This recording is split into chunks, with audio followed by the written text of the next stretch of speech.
پچھلے جمعۃ المبارک میں ہم نے حضرت ابو بکر صدیق رضی اللہ تعالی عنہ کا اہل بیت اطہار کے ساتھ کیا رشتہ ہے، کیا تعلق ہے، وہ بیان کیا۔ آج جمعۃ المبارک کی گفتگو ہماری ہجرت کی رات پر ہوگی۔ ہجرت کا سفر کیوں ہوا، یہ سفر کس نے نبی کے ساتھ کیا؟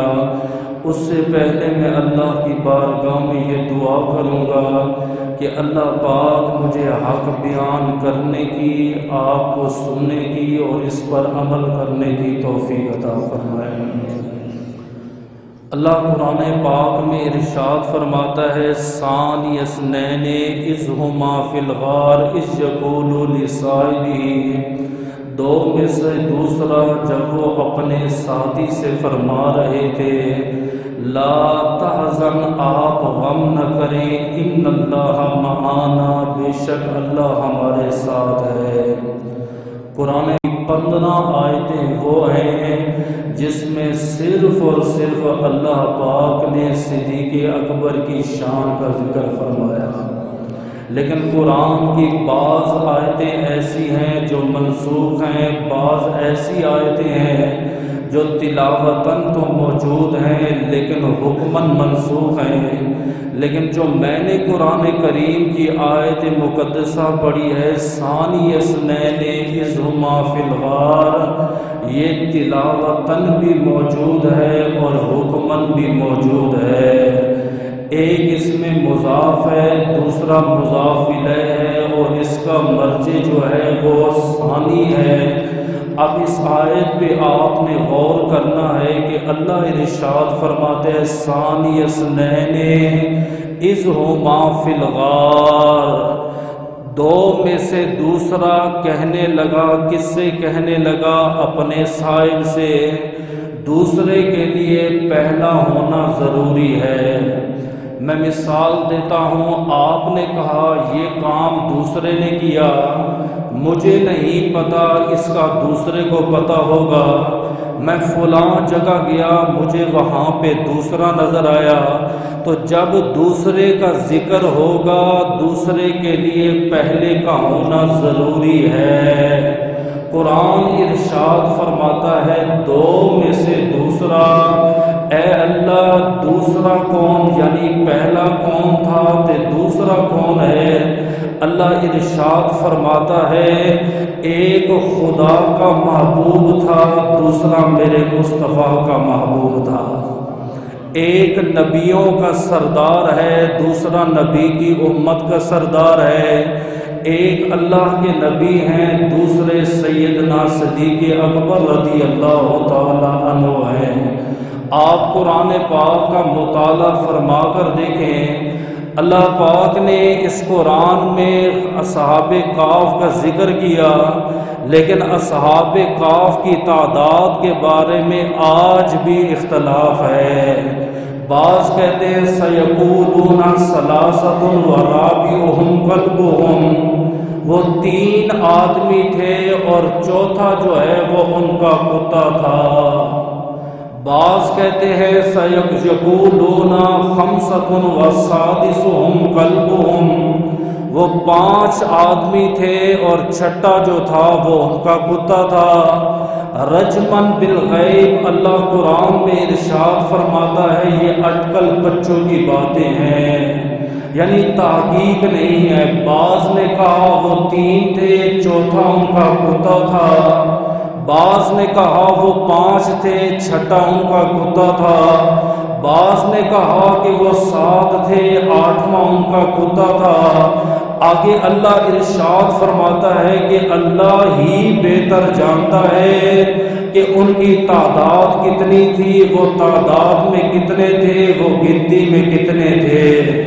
لیکن قربان جاؤں، جب غار ثور کا ذکر آیا، اللہ پاک ارشاد فرماتے ثانی اثنین، حرفوں اور ضمیروں کے ساتھ اللہ نے ذکر فرمایا، وہ 2 تھے، یعنی ایک نبی اور دوسرے سیدنا صدیق اکبر۔ کیوں؟ فرمایا یہ قرآن قیامت تک رہے گا، حافظ مصلی پہ کھڑے ہو کر قرآن کی تلاوت کرتا رہے گا، جب تک قرآن کی تلاوت ہوتی رہے گی مصطفیٰ کا ذکر بھی ہوگا، مصطفیٰ کے ساتھ صدیق تیرا بھی ذکر ہوگا۔ بعض مفسرین کرام اس کی تفسیر یوں بھی بیان کرتے ہیں، وہ کہتے ہیں جتنے انبیاء کرام اس دنیا میں آئے، اللہ پاک نے ہر نبی کو کوئی نہ کوئی معجزہ دے کر بھیجا۔ حضرت موسیٰ علیہ السلام کا معجزہ آپ کے ہاتھ میں عصا تھا، آپ زمین پہ مارتے تو وہ سام بن جاتا، دریا میں مارتے تو 12 چشمے پھوٹ پڑتے۔ لیکن جب حضرت موسیٰ علیہ السلام نے اس ظاہری دنیا سے پردہ کیا، آپ کا معجزہ آپ کے ساتھ چلا گیا۔ آج کوئی بھی امتی اگر حضرت موسیٰ علیہ السلام کا معجزہ اٹھائے، آپ کا عصا پکڑے، دریا پہ مارے تو 12 چشمے نہیں پھوٹیں گے۔ آج کوئی بھی امتی زمین پہ مارے وہ اژدہا نہیں بنے گا۔ کیوں؟ وہ کہتے ہیں جتنے نبی تھے ان کے معجزے ان کے ساتھ خاص تھے۔ جب نبی اس دنیا سے پردہ کرتا ہے اس کا معجزہ وہ ختم ہو جاتا ہے، اور میرے نبی کا سب سے بڑا معجزہ وہ قرآن ہے، اور قرآن جو ہے قیامت تک زندہ رہے گا۔ جب تک معجزہ زندہ رہے سمجھو تب تک نبی بھی زندہ ہے۔ معلوم ہوا قرآن قیامت تک زندہ رہے گا۔ جس نبی پہ قرآن نازل ہوا وہ نبی بھی قیامت تک زندہ رہے گا۔ اور بعض مفسرین کرام اس کی تفسیر یوں بیان فرماتے ہیں، ثانی اثنین اذ ہما فی الغار، دو میں سے دوسرا۔ وہ کہتے ہیں پہلے سے مراد اللہ کے نبی ہیں اور دوسرے سے مراد حضرت ابو بکر صدیق ہیں۔ لیکن بعض مفسرین کرام نے فرمایا نہیں، پہلے سے مراد حضرت ابو بکر صدیق ہیں اور دوسرے سے مراد اللہ کے نبی ہیں۔ سائل اعتراض کرتا ہے یہ کیسے ممکن ہے؟ نبی سے کوئی پہلے ہو سکتا ہے؟ نہ مقام میں نبی کوئی نبی جیسا کوئی ہے، نہ صورت میں نبی جیسا کوئی ہے، نہ سیرت میں نبی جیسا کوئی ہے، نہ جسم میں نبی جیسا کوئی ہے، نہ علم میں نبی جیسا کوئی ہے۔ آپ کیسے کہتے ہیں کہ پہلے سے مراد ابو بکر ہے اور دوسرے سے مراد اللہ کے نبی ہیں؟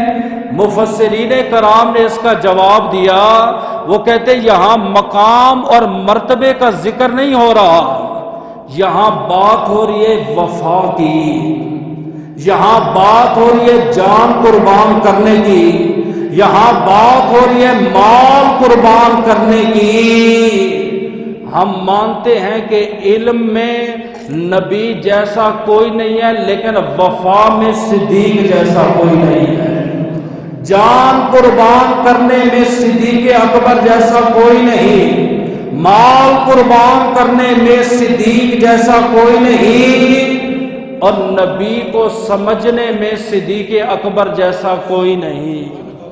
میرے اور آپ کے نبی نے درس دیا، عام درس ہو رہا تھا، آپ نے فرمایا راتوں میں ایک رات ہوگی، مجھے پیاس لگے گی، میرے پاس پینے کے لیے پانی نہیں ہوگا، مجھے نماز کی ضرورت پڑے گی، میں اٹھوں گا لیکن وضو کے لیے پانی نہیں ہوگا۔ آپ نے فرمایا پانی گرم کرنے کے لیے مجھے آگ کی ضرورت پڑے گی، میرے پاس آگ نہیں ہوگی۔ کئی سال بعد میرے اور آپ کے نبی اپنے گھر میں بیدار ہوئے، آپ نے فرمایا عائشہ صدیقہ مجھے پیاس لگی ہے، پانی پلاؤ۔ عرض کی اللہ کے رسول پینے کے لیے پانی نہیں ہے۔ آپ نے فرمایا میں نے وضو کرنا ہے، پانی لے کر آؤ۔ آقا وضو کے لیے بھی پانی نہیں ہے۔ میرے اور آپ کے نبی رات تہجد کا وقت ہے، اپنے گھر سے باہر نکلے، جیسے ہی دروازہ کھولا سامنے صدیق اکبر موجود ہے۔ عرض کی آقا اگر آپ کو پیاس لگی ہے تو یہ پینے کے لیے پانی ہے، اگر آپ کو وضو کی ضرورت ہے تو یہ وضو کے لیے پانی ہے۔ اگر آپ کو آگ کی ضرورت ہے، یہ میرے پاس پتھر ہیں، ان کو آپس میں ٹکرائیں گے، آگ پیدا ہو جائے گی۔ آپ نے فرمایا صدیق اکبر کب سے کھڑے ہو؟ تہجد کا وقت تھا، سردی کی رات ہے، اے صدیق اکبر کب سے کھڑے ہو؟ آقا اس دن سے کھڑا ہوں جس دن آپ نے کہا تھا ایک رات ہوگی، پیاس لگے گی، پینے کے لیے پانی نہیں ہوگا، وضو کے لیے پانی نہیں ہوگا۔ آپ نے فرمایا صدیق اکبر اس بات کو تو 12 سال گزر گئے ہیں۔ عرض کی آقا صدیق کو رب کی قسم ہے 12 سال سے میں آپ کے دروازے پہ چوکیدار بن کے کھڑا ہوں۔ وہ کہتے ہیں قربانی میں صدیق اکبر پہلے ہیں، صدیق کا کوئی ثانی نہیں، صدیق کا کوئی جو نہیں۔ حضرت اسماء بنت ابی بکر وہ خود فرماتی ہیں، وہ فرماتی ہے رات تہجد کا وقت ہے، میں نے اپنے بابا کو دیکھا، کبھی بستر پہ دائیں طرف کروٹ لیتے ہیں، کبھی بائیں طرف کروٹ لیتے ہیں، کبھی سیدھا سو جاتے ہیں، پھر بستر سے اٹھتے ہیں، جوتا پہنتے ہیں، پھر جوتا اتار کے پھر بستر پہ سو جاتے ہیں۔ آپ فرماتے ایک رات میں نے 3 دفعہ اپنے بابا کو بے چین پایا۔ آخر میں نے دیکھا آپ نے جوتے پہنے اور دروازے کی طرف جانے لگے۔ میں نے پوچھا ابا حضور اتنی رات کو کہاں جا رہے ہیں؟ آپ نے فرمایا بیٹی نبی کی یاد ستا رہی ہے، نبی کے دیدار کے لیے جانا۔ ابا حضور یہ وقت تو نبی کے آرام کا ہے، اس وقت تو اللہ کے نبی گھر سے باہر نہیں آتے۔ آپ نے فرمایا بیٹی میں جانتا ہوں، لیکن محبوب کی گلیوں کا دیدار کروں گا، صدیق کی آنکھیں ٹھنڈی ہو جائیں گی۔ بس گلیاں ہی نبی کی دیکھ لوں، دروازہ ہی دیکھ لوں، صدیق کے لیے یہ بھی کافی ہے۔ آپ نے جوتا پہنا، سیدھا نبی کی گلی میں گئے، ابھی آپ نبی کے دروازے کے قریب پہنچے ہی تھے، میرے اور آپ کے نبی نے دروازہ کھولا، باہر آ گئے۔ اب حق بنتا تھا صدیق اکبر کا وہ سوال کر دے۔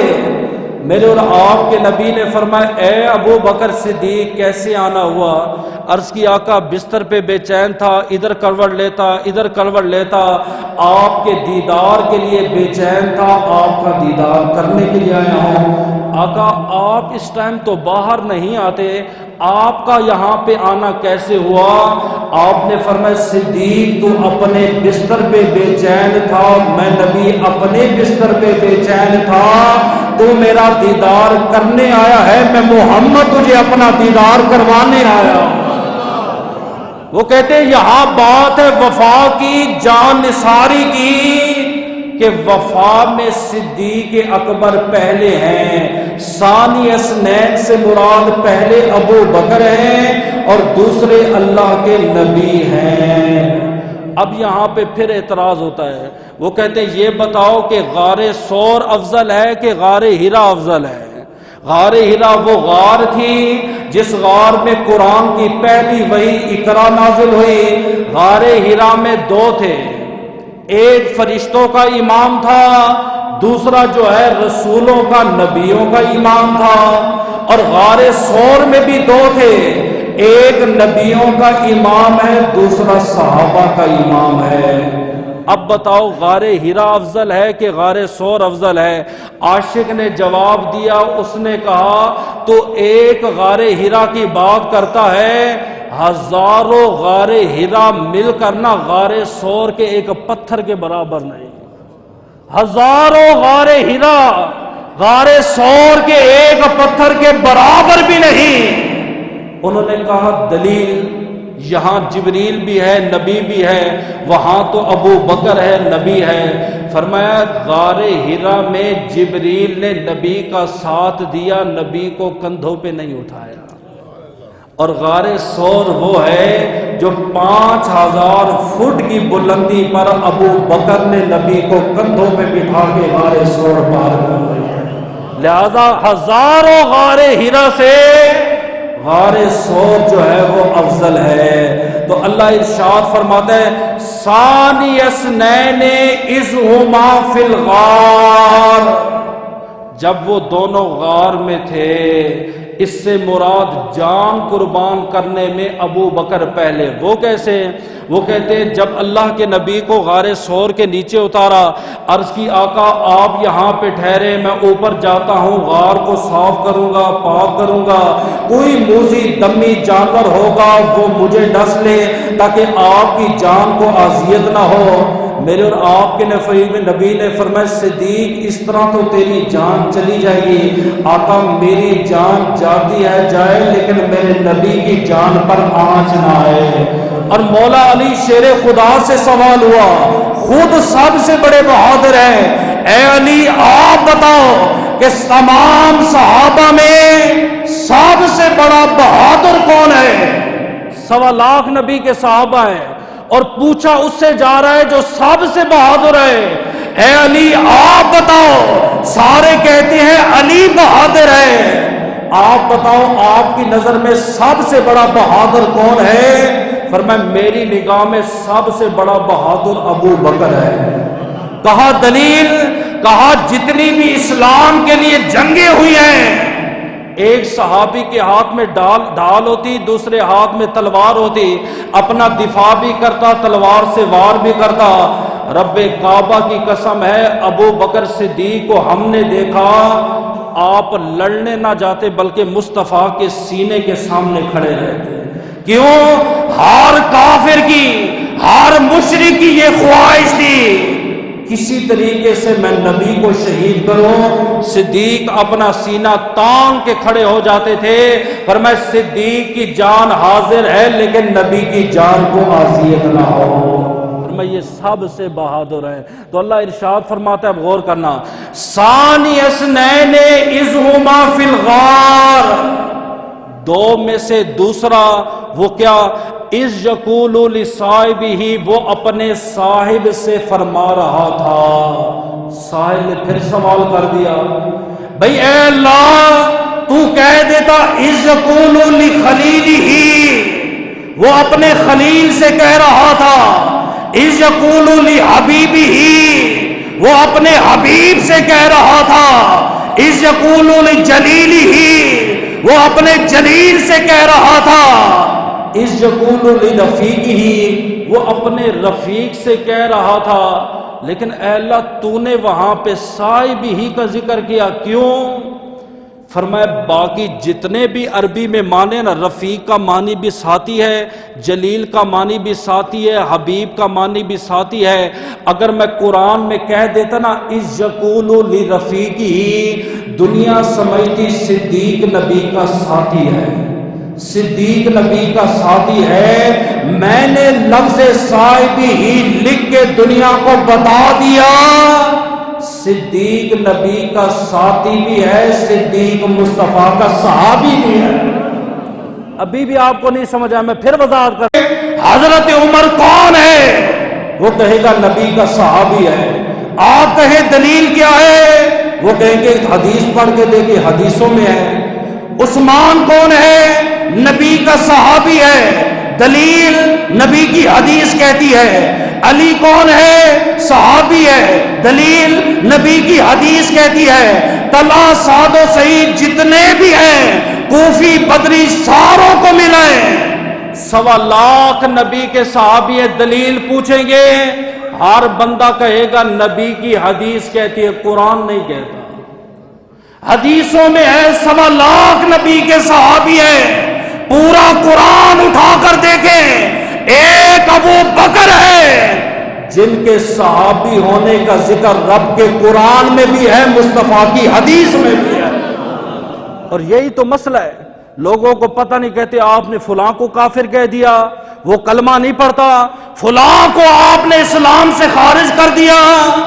ہم کہتے بھئی آپ کسی سے یہ مسئلہ پوچھ لیں کہ جو بندہ قرآن کے ایک نقطے کا انکار کرے آیا وہ مسلمان ہے کہ نہیں ہے، کسی بھی فرقے والا، وہ آپ کو یہی فتویٰ دیں گے قرآن کی ایک زیر ہو یا ایک زبر ہو، کوئی بندہ اس کا انکار کرے وہ دائرے اسلام سے خارج ہے۔ ہم کہتے ہیں صدیق کا صحابی ہونا قرآن میں موجود ہے۔ اب پلے پڑی ہے، تو جو صدیق کا انکار کرے گا، صدیق کی شان میں گلے شکوے کرے گا، تے نہ نکاح مولوی کا بچتا ہے تے نہ پیچھے پڑنے والوں کا نکاح سلامت رہتا ہے۔ اِذْ یَقُولُ لِصَاحِبِهِ لَا تَحْزَنْ، اپنے صاحب کو کہہ رہے تھے غم نہ کھا۔ بیٹی پریشان ہوتی ہے، ماں حوصلہ دیتی ہے غم نہیں کھانا، بیٹا پریشان ہوتا ہے، باپ حوصلہ دیتا ہے غم نہیں کرنا۔ ابو بکر صدیق پریشان ہوئے، میرے نبی نے کہا غم نہ کر، ان اللہ معنا، اللہ میرے اور تیرے ساتھ ہے۔ اب سمجھے گا یہ آیت کی تفسیر تھی ہجرت کا سفر کیوں ہوا۔ دن بدن اسلام پھیلتا رہا، لشکر بلشکر لوگ اسلام میں داخل ہوتے رہے، فوج در فوج لوگوں نے اسلام کو قبول کیا۔ حتیٰ کہ حضرت سمیہ جس کی عمر 120 سال ہے، اس نے جب نبی کا کلمہ پڑھا، ابو جہل سمیہ کے پاس آیا اور کہنے لگا سمیہ نبی کا دامن چھوڑ دے، کہا جان قربان ہے نبی کا دامن نہیں چھوڑوں گی۔ حتیٰ کہ ابو جہل نے 2 اونٹ بلوائے اور دونوں کی رسیاں سمیہ کی ٹانگوں کے ساتھ باندھی، ایک کو مشرق کی طرف دوڑایا، دوسرے کو مغرب کی طرف دوڑایا، آپ کے 2 ٹکڑے ہو گئے، جان قربان کر دی، نبی کا دامن نہیں چھوڑا، نبی کا دامن نہ چھوڑا۔ بلال کو بلایا گیا، بلال حبشی غلام تھے، آپ کا کرتا اتارا گیا، احد پہاڑ جیسے نوکیلے پہاڑ پر آپ کے جسموں کو گھسیٹا گیا، تپتی ریت پہ لٹا کر آپ کو وہ کوڑے مارے گئے۔ اگر ایک کوڑا اونٹ کو بھی لگتا تو اس کی بھی چیخیں نکلتی، لیکن بلال کی زبان پر ایک ہی ترانہ تھا، آہد آہد آہد، میں اس خدا کو مانتا ہوں، وہ اکیلا ہے، اس کی کوئی اولاد نہیں، وحدہ لا شریک ہے، اس کا کوئی ثانی نہیں، وہ یکتا ہے، چاہے میری جان بھی لے لو، اللہ اور اس کے رسول کا دامن میں نہیں چھوڑوں گا۔ ابو جہل پریشان ہوا، اس نے کہا یہ غلام ہو کر، وہ عورت ہو کر اس نبی کا دامن نہیں چھوڑ رہے۔ اگر کچھ عرصہ یہ نبی مکہ میں اور رہا تو مکہ میں اسلام پھیل جائے گا، بتوں کا نام لینے والا کوئی نہیں ہوگا، ہمارا نام لینے والا کوئی نہیں ہوگا، ہر طرف اسلام ہی اسلام پھیل جائے گا۔ اس سے پہلے کہ اسلام پھیل جائے ایک میٹنگ بلوائی جائے، اس میٹنگ میں بڑے بڑے کفار ہوں گے، جو اس میٹنگ میں طے ہوگا اس کے مطابق ہم نبی کو سزا دیں گے۔ ابھی یہ پلاننگ ہو رہی تھی، اللہ پاک نے نبی کی طرف اشارہ وہی فرما دی۔ میرے اور آپ کے نبی نے فرمایا کہ اللہ پاک مجھے ہجرت کا حکم دینے والا ہے، ابھی ہجرت کا حکم دیا نہیں، اللہ مجھے ہجرت کا حکم دینے والا ہے، لہذا تم نے مدینے کی طرف ہجرت کرنی ہے۔ 3 صحابہ 4 5 کر کے ٹولیاں بنا کے مکہ سے مدینے کی طرف روانہ ہونے لگے۔ جب ابو بکر صدیق نے تیاری کی، میرے اور آپ کے نبی نے فرمایا تم نے نہیں جانا۔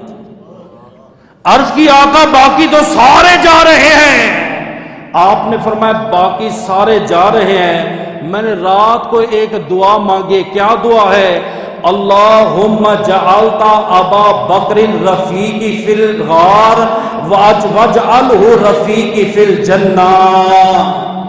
اے اللہ مکہ سے لے کر غار ثور تک، مدینے اور مکہ کے درمیان ہے غار ثور، مکہ سے لے کر غار ثور تک تو میرا ابو بکر صدیق کو ساتھی بنا دے، بس اتنا، غور کیجئے گا، مکہ سے لے کر غار ثور تک ساتھی بنانا تیرا کام ہے، غار ثور سے لے کر جنت تک ساتھی بنانا میں محمد عربی کا کام، بس یہاں آپ نے نہیں جانا، باقی ساروں کو آپ جانے دیں۔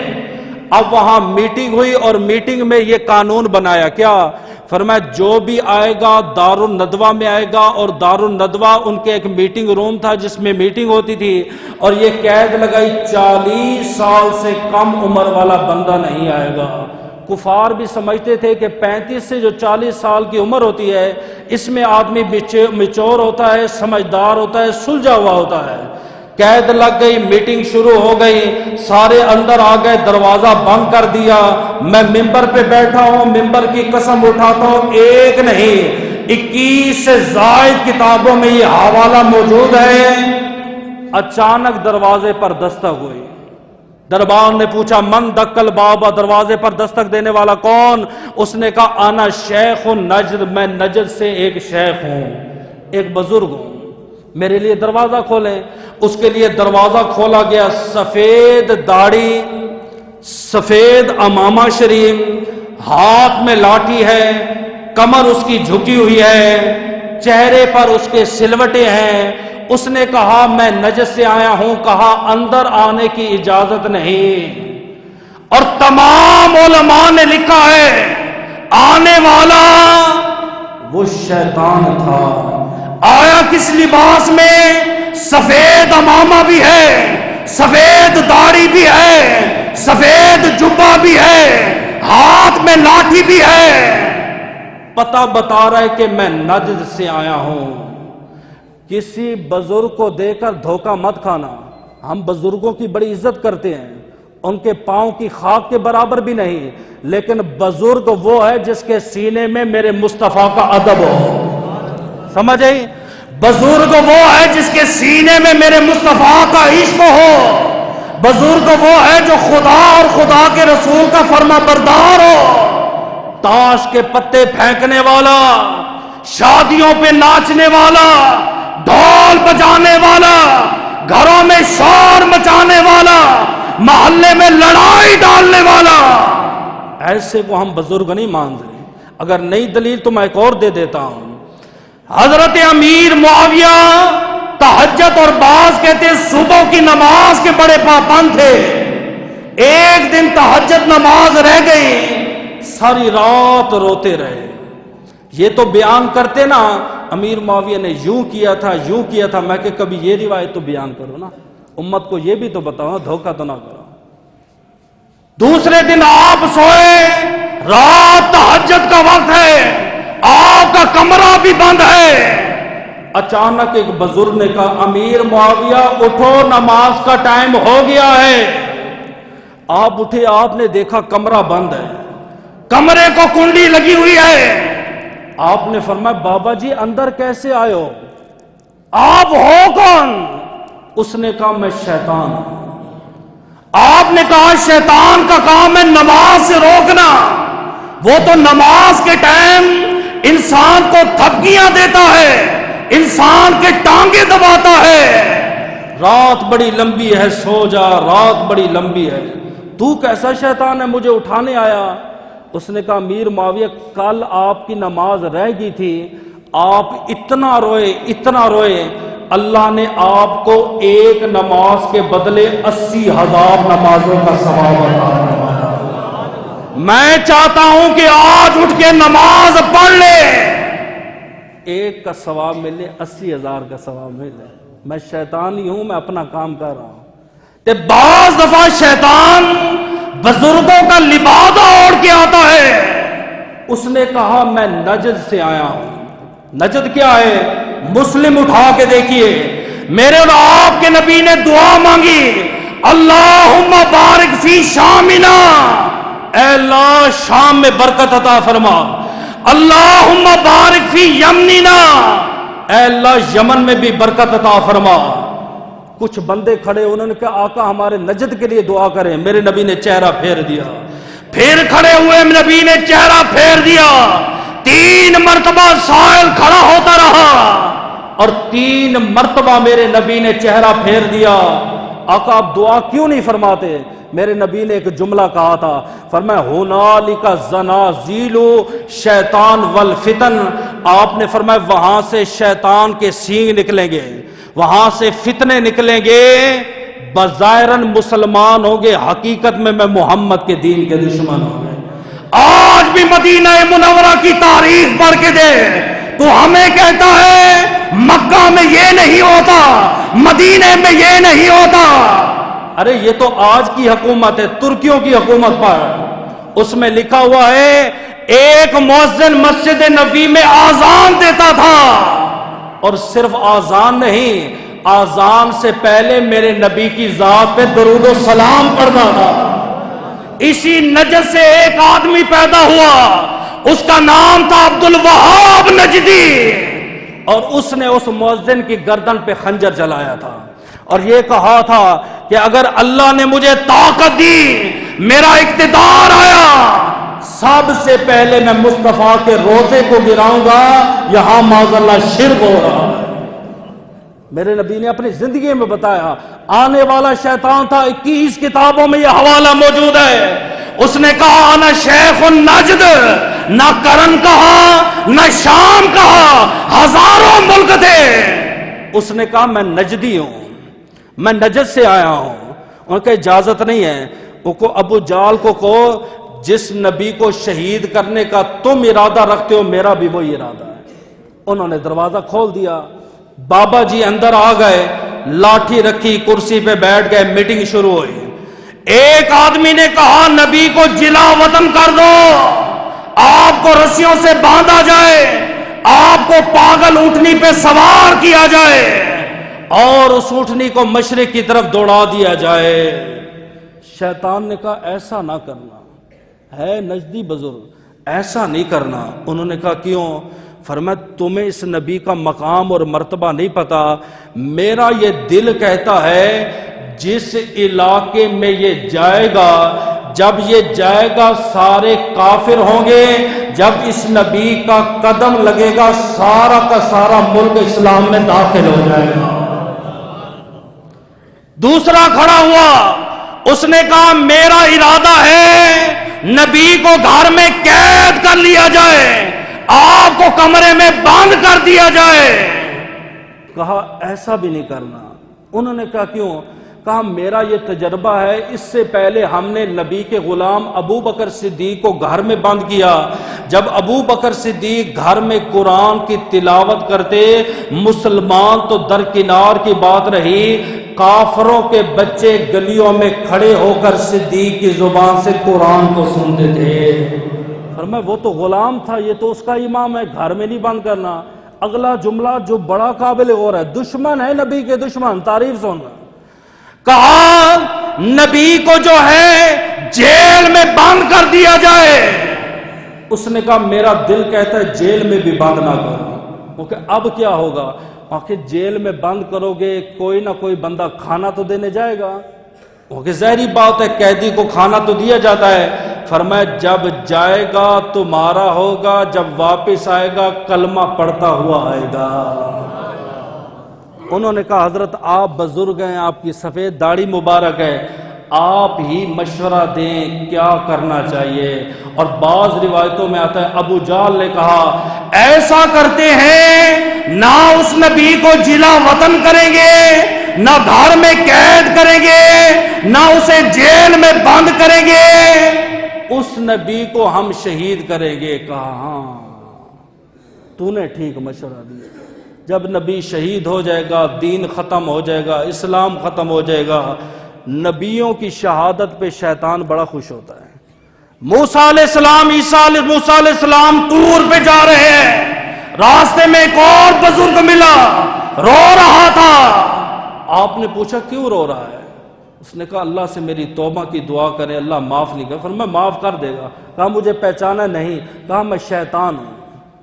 آپ نے فرمایا ٹھہر میں بات کر کے آتا ہوں۔ آپ گئے طور پہ، اللہ سے ہم کلام ہوئے، اللہ وہ توبہ کرنا چاہتا ہے۔ فرمایا ٹھیک ہے، آج بھی اسے کہہ دو آدم کی قبر کو سجدہ کرے، سجدہ کرنا اس کا کام ہے، گناہ معاف فرمانا رب العالمین۔ اس وقت قبور کو سجدہ جائز تھا، یعنی تعظیمی سجدہ تھا، یعنی جو اللہ نے قانون بنایا تھا۔ اب سجدہ جائز نہیں ہے، نہ نبی کو کر سکتے ہیں، نہ کسی ولی کو کر سکتے ہیں، نہ سجدہ عبادتی کر سکتے ہیں، نہ سجدہ تعظیمی کر سکتے ہیں۔ سمجھ آئی؟ واپس ہے موسیٰ علیہ السلام، فرمایا تمہیں مبارک ہو، اللہ راضی ہو گیا۔ اللہ نے فرمایا آدم کو سجدہ کر لے میں تجھے معاف کر دوں گا۔ کہا جب زندہ تھے تب نہیں کیا، اب سمجھ آ گئی؟ اتنا تو آپ سمجھو نا۔ کہا جب زندہ تھے تب نہیں کیا، آپ سجدہ کرو، مردے کو سجدہ کرو، قبر کو سجدہ کرو۔ اس شیخ نے بھی یہی کہا نبی کو شہید کر دو۔ کہا آپ کی بات ٹھیک ہے، اس بات پہ سب کا اتفاق ہو گیا، لیکن ہم کہتے ہیں اسے کون چکھے جسے اللہ رکھے۔ اسے کون مار سکتا ہے جس کی حفاظت کا ذمہ خدا نے قرآن میں اٹھا کے رکھا ہے؟ اسے کون شہید کر سکتا ہے؟ ان کی میٹنگ طے ہوئی، میرے اور آپ کے نبی حضرت ابو بکر صدیق کے گھر میں گئے۔ آپ نے فرمایا ابو بکر صدیق آپ سے تنہائی میں راز کی بات کرنی ہے۔ دائیں اسما تھی، بائیں حضرت عائشہ صدیقہ تھی۔ عرض کی آقا اہلی و اہلو کا، میرے گھر والے آپ کے گھر والے ہیں، یہ اپنی جان قربان کر دے گی لیکن نبی کا راز فاش نہیں کرے گی۔ بیٹی ایسی، اس کا کردار ایسا ہو کہ باپ کو بھی اس کے اوپر ناز ہو۔ میرے اور آپ کے نبی نے فرمایا اللہ نے مجھے ہجرت کا حکم دیا اور میں نے جو دعا کی تھی کہ سفر کا ساتھی صدیق کو بنانا، اللہ نے وہ دعا قبول فرما لی ہے، لہٰذا آپ تیاری فرمائے۔ حضرت ابو بکر صدیق نے 2 اونٹنیاں خریدی، بعض کہتے ہیں 200 درہم کی، بعض کہتے ہیں 100 درہم کی، بعض کہتے ہیں 400 درہم کی، لیکن اعتراض کرنے والے اعتراض کرتے ہیں معاذ اللہ تاجر ہوتا ہے۔ ابو بکر صدیق نے خریدی تھی 400 درہم کی، 200 درہم کی، اور معاذ اللہ 600 درہم کی نبی کو بیچی۔ سمجھیں؟ اب جب یہ اعتراض کریں گے جواب کسی کو بھی نہیں ہے۔ بھئی کس نے لکھا؟ شیخ محدث دہلوی نے لکھا ہے۔ اچھا بھئی شیخ محدث دہلوی کی کتاب میں جی، بھئی آپ شیخ محدث دہلوی کی کتاب کو پڑھیں، اس نے نیچے جس کتاب کا حوالہ دیا ہے روضۃ الاحباب، وہ کتاب ہماری نہیں، وہ کتاب صدیق کے دشمنوں کی ہے۔ بات ایسے ہوئی تھی، نبی نے کہا تھا ابو بکر ہجرت کا سفر طویل ہے، عبادت کا سفر ہے، میں چاہتا ہوں میں اپنی اونٹنی خرید کے اس پر سواری کر کے جاؤں۔ آپ نے 2 اونٹنیاں خریدی، ان کی پرورش کی۔ جس رات آپ نے ہجرت کرنی تھی، آپ نے مولا علی شیر خدا کو بلایا۔ آپ نے فرمایا علی صبح اٹھنا، یہ فلاں بن فلاں کی امانت ہے، اس کی امانت اسے صبح صبح واپس کر دینا۔ یہ فلاں کی امانت ہے، فلاں کو دے دینا، فلاں کو دے دینا، فلاں کو دے دینا۔ آج ایک مسلمان دوسرے مسلمان کو امین نہیں جانتا۔ حدیثوں میں تو صحابہ نے یہ کہا، فرمایا قیامت کی نشانی، فرمایا سب سے بڑی نشانی یہ ہے امانت اٹھ جائے گی۔ لوگ لوگوں سے سودا کرتے ہوئے ڈریں گے، یار یہ دھوکہ تو نہیں دے گا، اور آپ چھوٹی چھوٹی بات پہ کہتے ہو یہ منافق ہے، یہ منافق ہے۔ حالانکہ اسلام کہتا ہے 3 بندے منافق، کیا؟ فرمایا اذا حدث کاذب، جب بات کرے بات پہ جھوٹ بولو، سمجھو منافق ہے۔ یہ پہلی نشانی، جب بات کرے گا فوراً کیا کرے گا؟ اور تیسرا فرمایا جب بھی لڑے گا گالی دے گا، اور تیسری فرمایا اذا اؤتمن خانا، جب امانت دی جائے امانت میں خیانت کرے، سمجھو منافق ہے۔ ہماری ذرا سی کوئی بندہ جو ہے مخالفت کرے، ہم کہتے ہیں منافق ہے، یہ منافق ہے، یہ منافق ہے۔ جس کو آپ منافق کا لقب دے رہے ہیں، حضور فرماتے ہیں میرے دین کو اتنا کافروں نے نقصان نہیں پہنچایا جتنا منافقوں نے نقصان پہنچایا۔ میرے اور آپ کے نبی نے عثمان بن طلحہ کو بلایا، آپ نے فرمایا آخری دیدار کعبے کا کرنا چاہتا ہوں، لہٰذا آپ مجھے کعبے کی چابی عطا فرمائیں۔ عرض کیا کہ چابی نہیں دوں گا۔ آپ نے 3 دفعہ مانگی، اس نے کہا میں نہیں دوں گا۔ آپ نے فرمایا عثمان بن طلحہ یاد رکھ لے، ایک دن ہوگا، یہی کعبہ ہوگا، یہی جگہ ہوگی، چابی میں محمد عربی کے ہاتھ میں ہوگی۔ میرے اور آپ کے نبی نے ہجرت کی، مدینہ طیبہ میں روانہ ہو گئے۔ آپ جب فتح مکہ کے موقع پر آئے، چابی عثمان بن طلحہ کے ہاتھ میں تھی۔ آپ نے فرمایا پیارے علی جاؤ اس سے کہو چابی دو۔ آپ نے 1 بار مانگی، اس نے چابی نہ دی، دوسری مرتبہ مانگی نہ دی، تیسری مرتبہ آپ نے چابی اس کے ہاتھ سے چھین لی۔ اندر میرے اور آپ کے نبی گئے، تالا کھولا، کعبے کو بتوں سے پاک اور صاف کیا، 2 رکعت نماز نفل ادا کی، باہر آئے، کعبے کو تالا لگایا، فرمایا علی چابی عثمان کو واپس کر دو۔ یہ جملہ آپ کے لیے قابل غور ہے۔ آقا کافر ہے، منافق ہے، مشرک ہے، اللہ کے گھر کو پھر بتوں سے بھر دے گا۔ آپ نے فرمایا تیری بات ٹھیک ہے، لیکن اس کی چابی محمد کے پاس امانت ہے۔ کافروں کی میرے نبی نے امانت میں خیانت نہیں کی۔ داڑھی بھی رکھی ہوئی ہے، مونچھیں بھی ہیں، سر پہ دستار بھی ہے، 5 وقت کا نمازی بھی ہے، امانتوں میں خیانت۔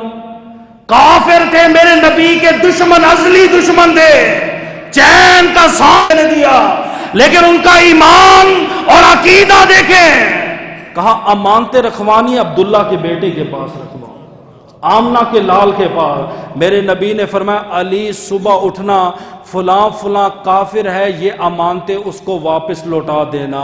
میرے نبی صدیق کو لے کر چل پڑے، رات کا وقت ہے، علی سوئے ہوئے ہیں، 40 اور بعض کہتے 300 کافر کھڑے ہوئے ہیں دروازے پر، تلوار بھی ہے، اسلحہ بھی ہے، ارادہ کیا ہے آج ہم نبی کو شہید کریں گے، آج ہم نبی کی جان لیں گے۔ صحابہ کہتے ساری رات ہماری پریشانی میں گزری، آج تو علی کو شہید کر دیا ہوگا۔ صبح کا وقت ہے، مولا علی شیر خدا نے پہلی صف میں نماز پڑھی، ہم سارے ملے، ہم نے کہا مولا علی آپ کو پتہ ہے رات کو کافر آپ کے دروازے پہ تھے؟ فرمایا ہاں پتہ ہے۔ 300 تھے؟ کہا پتہ ہے۔ ان کے ہاتھ میں اسلحہ تھا؟ کہا پتہ ہے۔ وہ آپ کو شہید کرنے آئے تھے؟ کہا پتہ ہے۔ کہا نیند آئی تھی رات کو؟ ایک کافر دروازے پہ کھڑا ہو ہمارا اسلحہ لے کے، ہمیں نیند نہیں آتی، ایک فیر ہو جائے محلے میں پوری رات لوگ جاگتے رہتے، نیند آئی تھی؟ فرمایا رب کعبہ کی قسم ہے جو نیند مصطفیٰ کے بستر پہ آئی علی نے اس جیسی پہلے نیند ہی نہیں کی۔ علی 300 کافر تھے، شہید کرنے آئے تھے، آپ کو نیند کیسے آئی ہے؟ فرمایا نبی نے کہا تھا علی صبح اٹھنا، علی صبح، میں سمجھ گیا۔